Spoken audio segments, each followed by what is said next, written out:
बच्चों, जैसे कि आपने सुना होगा बाह्य स्रोत, या मैंने आपको बताया है कि किसी फॉर्म को अगर रिक्रूटमेंट करने की ज़रूरत है या वैकेंसी जनरेट हो गई, वहाँ पे भर्ती की आवश्यकता है, तो वह आंतरिक तौर पे एम्प्लॉयज़ को भर्ती न करके क्या करे, बाहर से क्या करे, दूसरे व्यक्तियों को कॉल करे या उनको आमंत्रित करे कि भाई आप आइए और हमारे इस फॉर्म में ये जो वैकेंट है आप इसके लिए क्वालिफाइड हैं, एलिजिबल हैं, आप इस पोस्ट पे अपने रिज्यूमे भेजिए, आप ये कार्य कर सकते हैं, आप इस भर्ती में शामिल हुइए। इस तरह का आमंत्रण भेजते हैं या आमंत्रित करते हैं।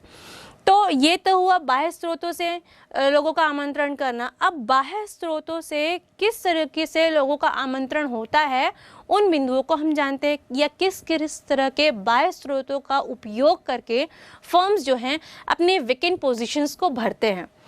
तो पहला जो बाह्य स्रोत है वो कुछ इस प्रकार है, वो है प्रत्यक्ष भर्ती यानी डायरेक्ट रिक्रूटमेंट। क्या होता है ये? बेसिकली क्या होता है, लेबर्स के लिए होता है, श्रमिकों के लिए होता है।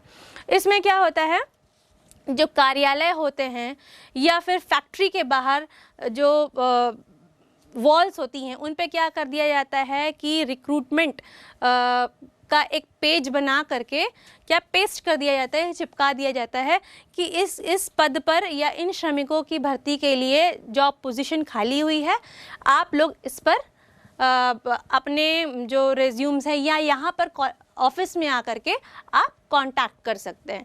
तो बेसिकली क्या होता है, ये जो पहला स्रोत है ये श्रमिकों के लिए होता है या लोअर लेवल वर्कर्स के लिए होता है। दूसरा बाह्य स्रोत है आकस्मिक बुलावा, कैजुअल कॉलर्स।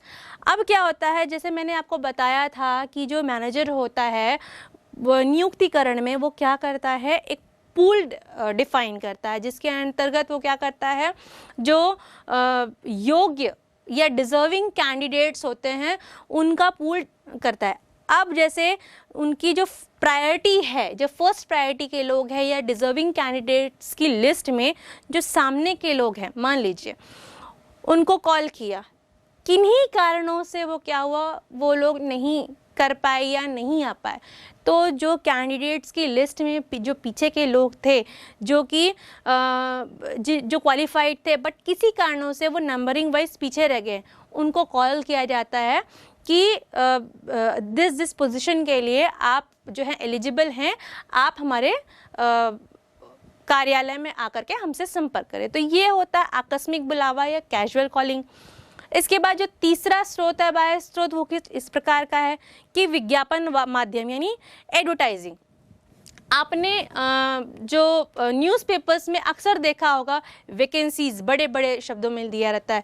कभी कॉलेज में वैकेंसी निकलती है, कभी किसी इंस्टीट्यूशंस में वैकेंसी निकलती है, कभी कभी कॉरपोरेट सेक्टर्स में वैकेंसी जनरेट होती है। तो उन वैकेंसीज़ पे क्या होता है, लोग उन वैकेंसीज़ को पढ़ते हैं। उस वैकेंसी में क्या क्या दिया रहता है, सारी चीज़ें दी रहती हैं कि किस पोस्ट के लिए वैकेंसी जनरेट हुई है, ठीक है।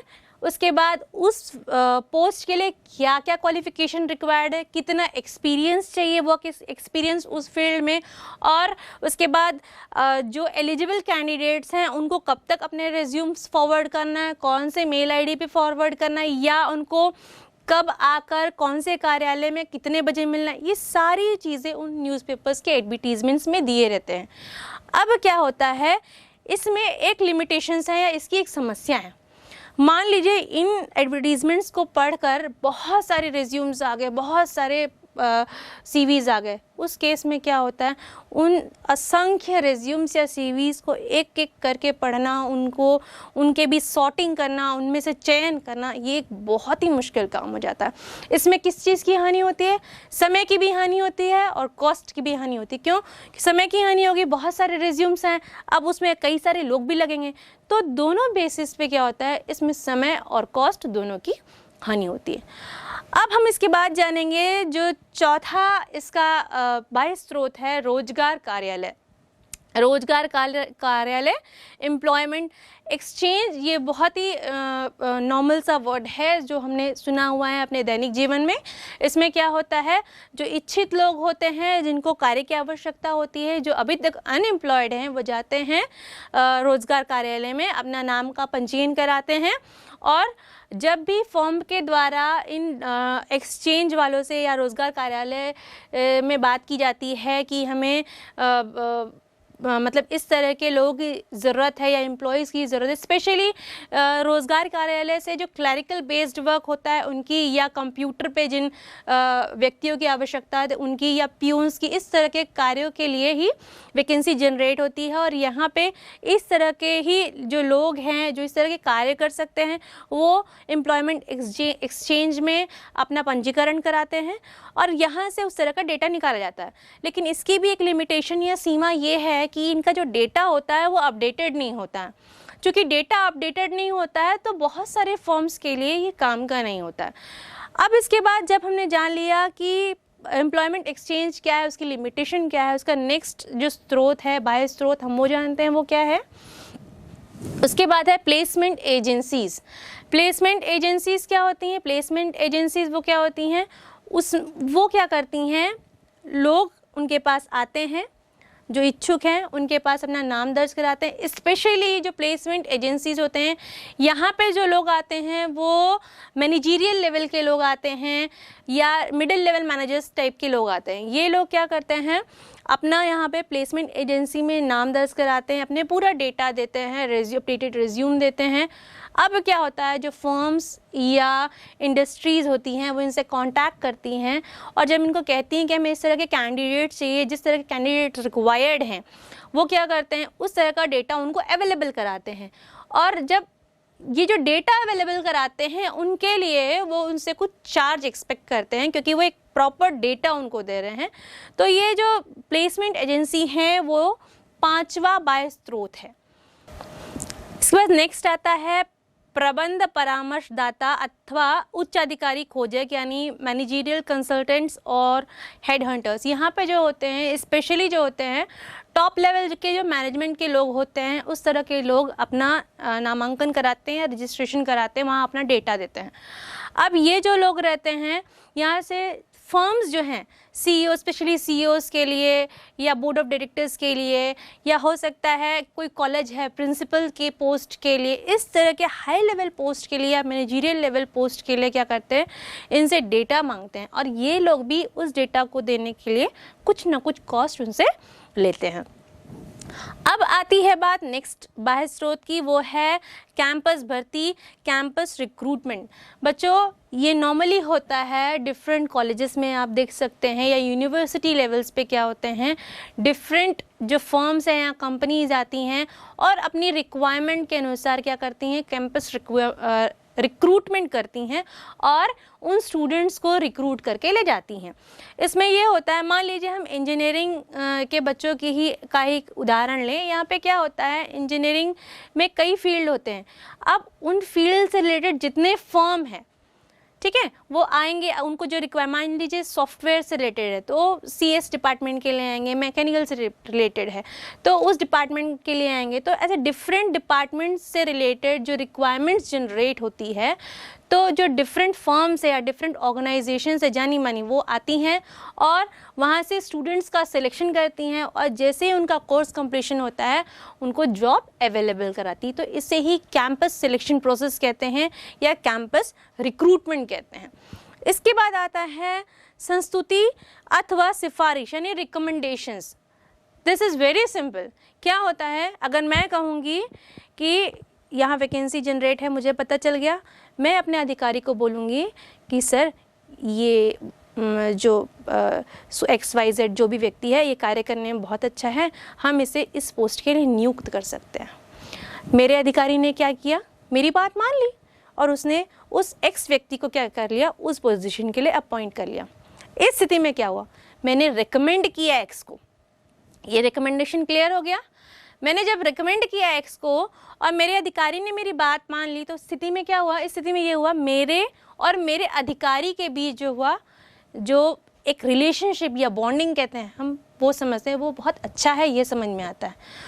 और ये जो एक्स व्यक्ति मेरी वजह से रिकमेंड किया गया है उस पोजीशन के लिए, अब वो क्या होगा, वो भी बट ऑब्वियस है कि वो मुझसे अच्छे रिलेशन से टर्म्स बना के रखेगा। तो इस स्थिति में क्या हुआ कि जो मेरे टर्म्स हैं वो एक्स व्यक्ति से भी और मेरे अधिकारी से भी अच्छे हैं। तो समटाइम्स इसमें कुछ प्रॉब्लम्स क्रिएट होती हैं कि क्योंकि मेरे एक्स व्यक्ति से रिलेशन अच्छे हैं तो मैंने उसको रिकमेंड कर दिया, बट वो स्किल वाइज उतना बेहतर नहीं है, किसी और व्यक्ति को होना चाहिए था। तो यहाँ पे इसकी लिमिटेशन सामने आती है। खैर, हम आगे बढ़ते हैं। नेक्स्ट जो हमारा बाह्य स्रोत है वो कुछ इस प्रकार है कि श्रम एवं ठेकेदार, लेबर एंड कॉन्ट्रैक्टर्स।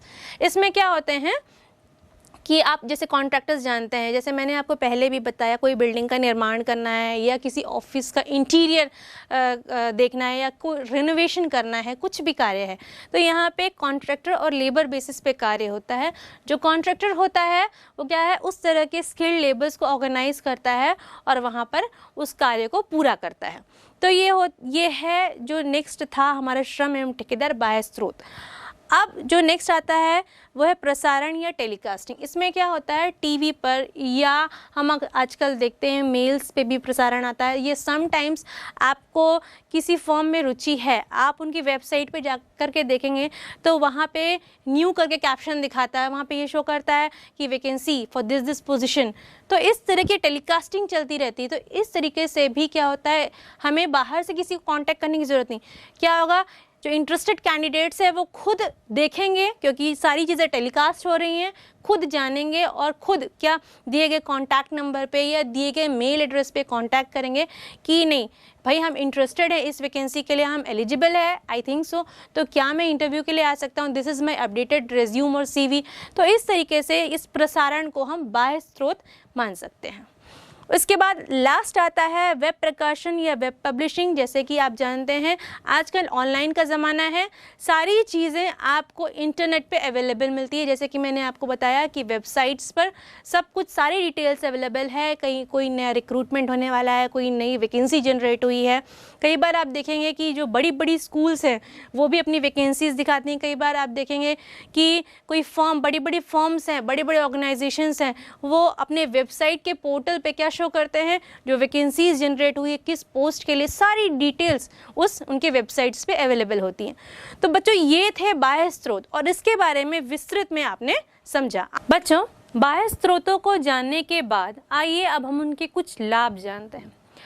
लाभ इस प्रकार है। पहला लाभ है योग्य कर्मचारी यानी क्वालिफाइड पर्सनल्स। इसमें क्या होता है कि जैसे ही बाह्य स्रोत से हम डेटा कलेक्ट करते हैं, पॉसिबिलिटीज़ बन जाती हैं कि हमें क्वालिफाइड पर्सनल्स मिल जाएं, क्योंकि हमारे पास जो डेटा होता है वो एक क्या होता है, समूह में होता है या हमारे पास बहुत सारा डेटा अवेलेबल होता है। तो उसमें जब सॉर्टिंग होती है तो उसमें जो बेस्ट जो एम्प्लॉय होता है उसी का चयन किया जाता है। तो सिचुएशंस क्रिएट होती है या ऐसी पॉसिबिलिटीज़ आती हैं कि जो कर्मचारी नियुक्त होगा वो बेस्ट होगा या क्वालिफाइड पर्सन होगा। दूसरा इसका लाभ इस प्रकार है कि विस्तृत चयन, वाइडर चॉइस। अब क्योंकि हमारे पास बंच में या हम कह सकते हैं मॉब में डेटा है या कह सकते हैं बकेट फुल ऑफ डेटा है, तो उसमें क्या होगा कि जब इतना सारा डेटा होने के बाद हमारे पास क्या हो जाता है, वाइडर चॉइस हो जाती है या विस्तृत चयन हमारे पास अवेलेबिलिटी हो जाती है कि हम आराम से देख सकते हैं कि हम किस तरीके से चुनाव करें, या हम यह जान सकते हैं कि हम किस व्यक्ति का चुनाव करें, किसमें किसकी क्वालिफ़िकेशन या किसकी योग्यता, किसकी स्किल्स ज़्यादा बेहतर है। उसके बाद जो तीसरा आता है लाभ वो है नवीन प्रतिभा यानी फ्रेश टैलेंट। इसमें क्या होता है, फ्रेश टैलेंट को भी सामने आने का मौका मिलता है। आपने कई बार सुना होगा जब एडवर्टीज़मेंट निकलता है तो लास्ट लाइन उसमें मेंशन की जाती है कि फ्रेशर्स कैन ऑल्सो अप्लाई, मतलब जो लोग एक्सपीरियंस नहीं हैं उनको भी वहाँ पे उनकी योग्यता के अनुसार कार्य करने का मौका मिलता है। उसके बाद आता है चौथा जो लाभ वो है प्रतियोगी भावना, कॉम्पिटिटिव स्पिरिट। अब क्योंकि बाह्य स्रोतों से डेटा आ रहा है तो यहाँ पे कंपटीशन की भावना लोगों में जनरेट हो जाती है, क्योंकि सबको पता है कि मार्केट में कंपटीशन बहुत ज़्यादा है। अगर उनको दूसरों से अपने आप को अच्छा बताना है या प्रदर्शित करना है, तो उस स्थिति में उनकी क्वालिफ़िकेशन, उनकी योग्यता या उनका स्किल जो है वो अपने आप में बेहतर होना चाहिए। तो वहाँ पे कॉम्पिटिटिवनेस की एक जो भावना है या फीलिंग है वो आ जाती है। ये इसका चौथा लाभ है। पांचवा लाभ है पक्षपात की कम संभावना, less chance of favouritism. Less chance हो जाता है क्योंकि बाह्य स्रोतों से आ रहा है, तो ऑब्वियसली उनको क्या है, इंटरव्यू वगैरह फेस करके आना है, ग्रुप डिस्कशंस करना है, पर्सनल इंटरव्यू का सामना करना पड़ता है और इस तरीके से आता है। तो जो फेवरेटिज्म है या रिकमेंडेशंस वाली बात होती है कहीं ना कहीं कम हो जाती है, हालांकि पूरी तरह समाप्त नहीं होती, स्टिल ये कहीं ना कहीं कम हो जाती है। अब हम जब बाह्य स्रोतों के लाभ जानते हैं, अब इसके बाद हम उनकी कुछ हानियों को भी आइए जानें। उनकी हानियाँ कुछ इस प्रकार है। उसकी पहली हानि है लंबी प्रक्रिया यानी लेंदी प्रोसेस। जब अपने पास वाइडर क्वांटिटी में चॉइसेस अवेलेबल है या मॉब में डेटा अवेलेबल है, तो उसकी सॉर्टिंग में भी टाइम लगेगा, उसकी प्रोसेस में भी टाइम लगेगा।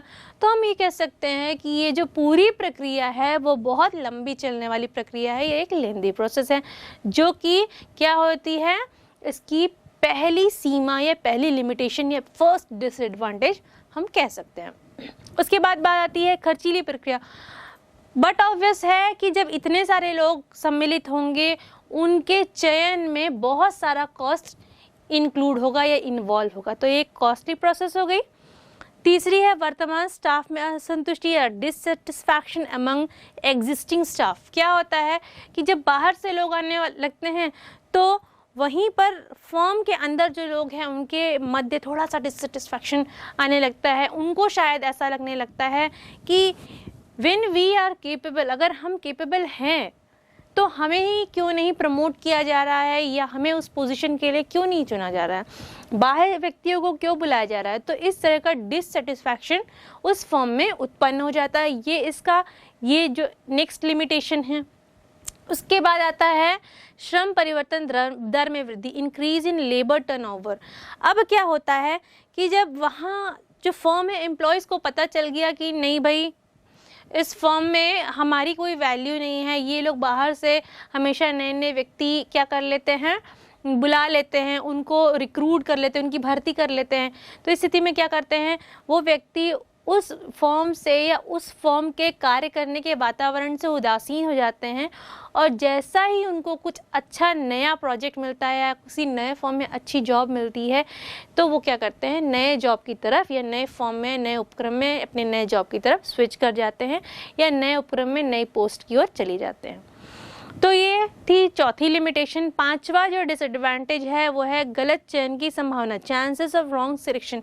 अब क्योंकि इतना सारा डेटा अपने पास अवेलेबल है, तो समटाइम्स ऐसे सिचुएशन हो जाती है कि यहाँ पे जो चुनाव होता है वो ऐसी स्थितियों में उत्पन्न होता है कि कभी कभी गलत भी हो जाता है। हो सकता है कि जिस व्यक्ति का चुनाव किया गया है वो क्वालिफिकेशन वाइज जो है या जो ऑन पेपर स्किल वाइज जो है वो परफेक्ट है, but when he is working, जब वो वर्किंग एनवायरनमेंट में वो काम कर रहा है, वो व्यक्ति उस समय उतना अच्छा कार्य का प्रदर्शन नहीं कर पा रहा है।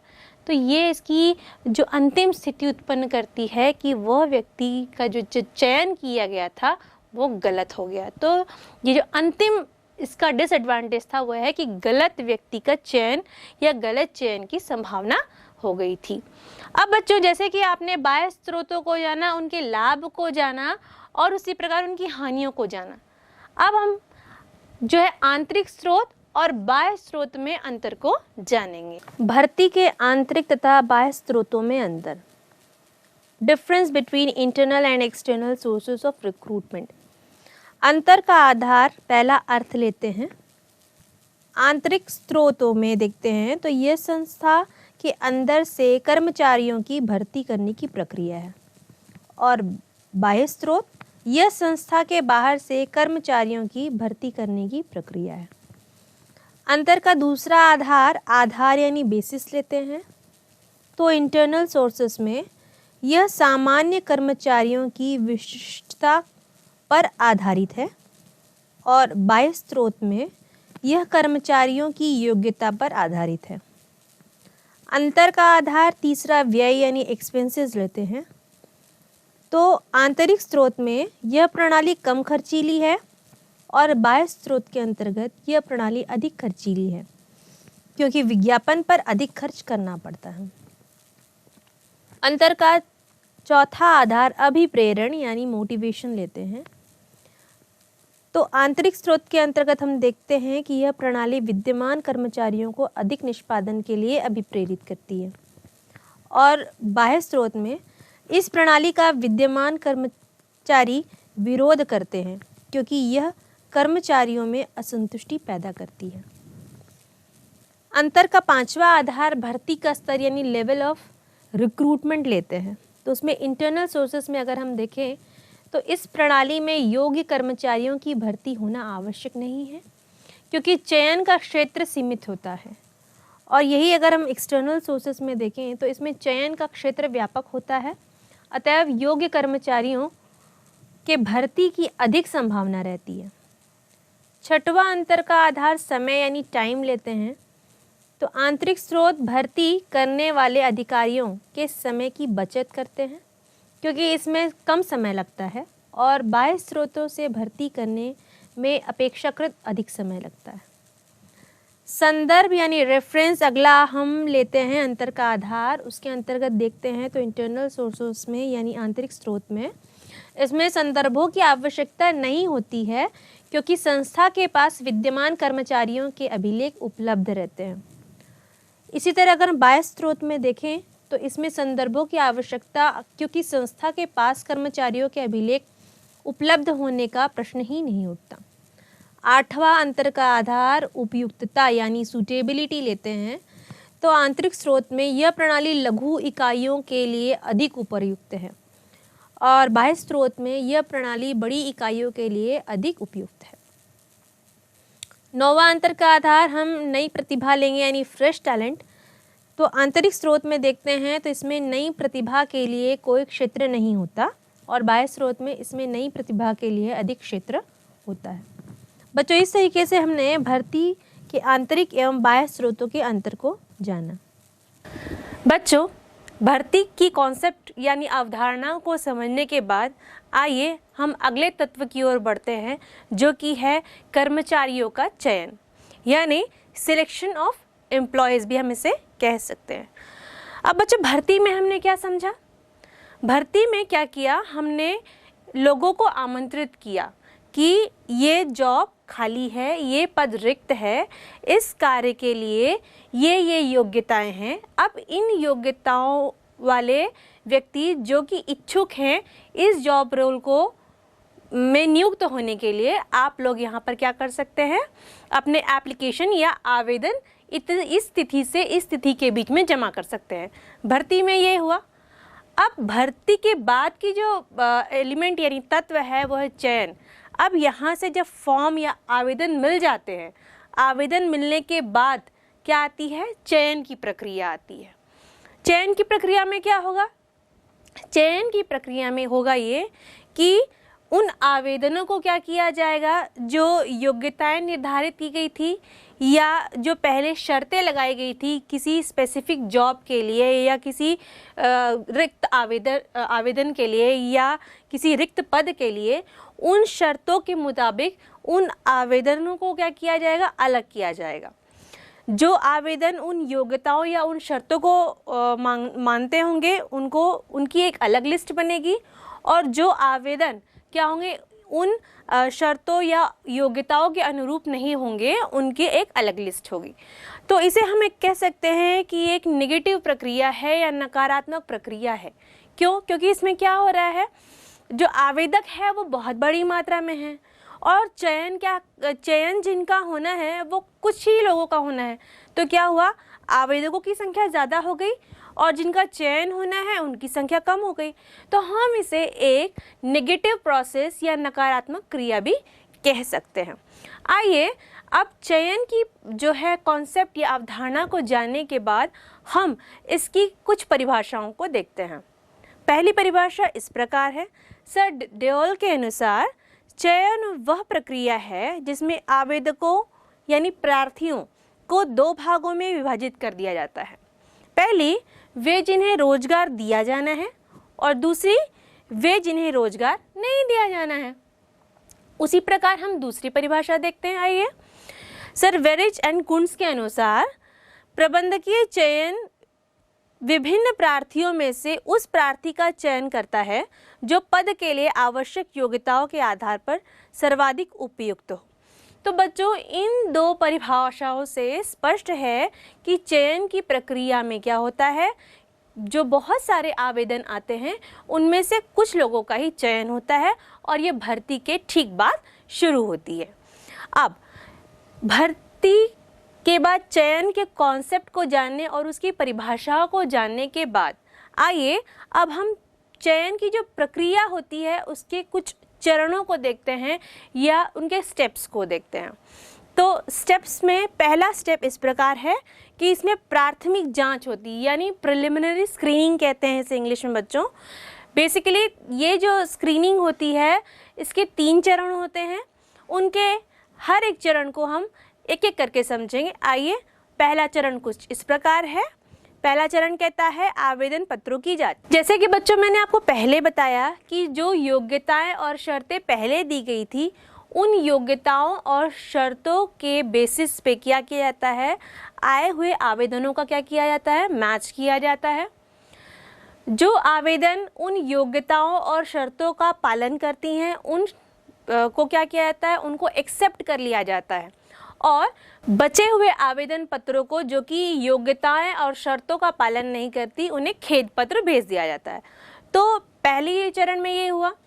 अब जो प्राथमिक साक्षात्कार, इसके बाद जो दूसरा चरण होता है प्राथमिक जांच यानी प्रिलिमिनरी स्क्रीनिंग का, उसके अंतर्गत क्या होता है कि इसमें यह देखा जाता है कि जो आवेदक है वो फिजिकली और मेंटली, मतलब कि अपने उसका बौद्धिक और शारीरिक रूप से जो जॉब दिया गया है उसके लायक है या नहीं।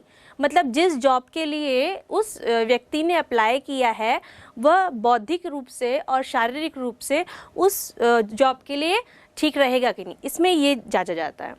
उसके बाद आता है तीसरा चरण अर्थात प्राथमिक जांच का यानी प्रिलिमिनरी स्क्रीनिंग का तीसरा चरण, जो कि है रिक्त आवेदन पत्र भरना। इसमें क्या होता है बच्चों, जो फॉर्म या उपक्रम से क्या होता है, एक फॉर्म बनाए जाते हैं जो कि हर जॉब रोल या हर लेवल के हिसाब से अलग अलग होते हैं। मान लीजिए किसी क्लरिकल बेसिस के लिए नियुक्तियां निकली हैं या भर्ती निकली हैं, अब उस भर्ती में चयन की क्रिया हो रही है, उसके लिए जो फॉर्म भरेंगे उसमें क्लरिकल बेसिस पे सारे इंस्ट्रक्शंस होंगे या सारे जितनी भी क्रियाएं होंगी चयन की क्रिया, उसमें सारी क्रियाएं क्लरिकल बेसिस पे ही होंगी। तो उसमें वो सारी शर्तें होंगी जो एक क्लर्क को पालन करनी पड़ेगी या क्लर्क के वर्क के लिए या क्लर्क के कार्य के लिए आवश्यक होंगी।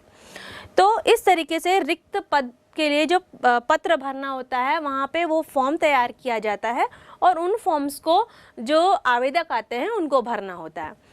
बच्चों, इसमें कुछ पॉइंट्स आते हैं इम्पॉर्टेंट जिसको हम समझते हैं। इसमें जो पहला पॉइंट आता है, पहला है व्यक्तिगत सूचनाएं। इसमें उनका नाम, उनका फैमिली बैकग्राउंड और उनका एड्रेस, ये सब जितनी जानकारियां होती हैं वो दी जाती हैं।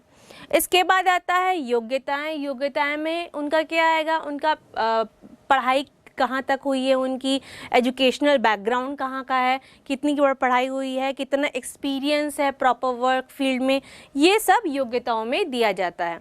उसके बाद वेतन, अगर वो पहले से कोई कार्य कर चुके हैं तो उनको अभी तक कितना वेतन मिलता था और अब इस जॉब से वो कितना एक्सपेक्ट कर रहे हैं, ये सारी चीज़ें इस पॉइंट के अंदर आती हैं। उसके बाद आता है संदर्भ एवं अन्य सूचनाएं।